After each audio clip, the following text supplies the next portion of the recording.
રાધનપુર તાલુકાના પેદાશપુરા ગામે રહેતા ભૂરાભાઈ દેવુભાઈ ઠાકોર ઘોડી રાખે છે। વચરાજ દાદાના મંદિરે પૂજારી દ્વારા સાંજે 6 વાગે આરતી કરવામાં આવે છે।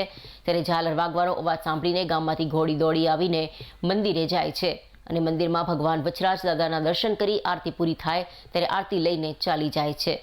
ગ્રામજનો આ ઘટનાને એક ચમત્કારિક ઘટના માને છે અને ઘોડીમાં વચરાજ દાદાના દર્શન કરે છે।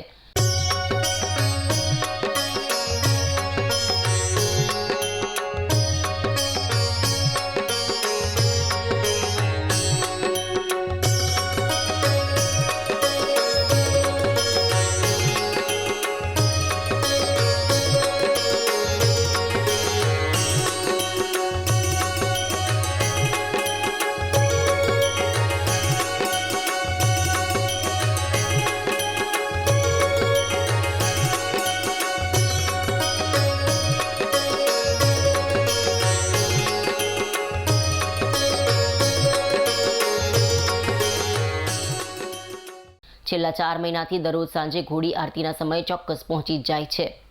વચરાજ દાદાની આ પૌરાણિક જગ્યામાં 2015માં નવીન મંદિર બનાવવામાં આવ્યું છે। ગ્રામજનો ઘોડીમાં ભગવાન વચરાજ દાદાના દર્શન થતા હોવાથી ઘોડીના દર્શન કરીને ધન્યતા અનુભવે છે। જે અમારા પેદાશપુરા મુકામે વચરાજ દાદાનું મંદિર આવેલું છે, પુરાણી મંદિર છે। એ વચરાજ દાદાના મંદિરે એક 4 મહિના થયા એક ભૂરાભાઈ દેવુભાઈ ઠાકોરની ઘોડી 4 માસથી અહીંયા એના ઘેરથી હાથે છોડી મૂકે અને મંદિરે આવી અને પગે લાગે અને મંદિરે આરતી લે। એટલે ખરેખર આ મને એવું લાગે છે ચમત્કારી અને કંઈ આ વચરાજ દાદાનું કંઈ સ્વરૂપ હોય તો કંઈ કહેવાય નહીં।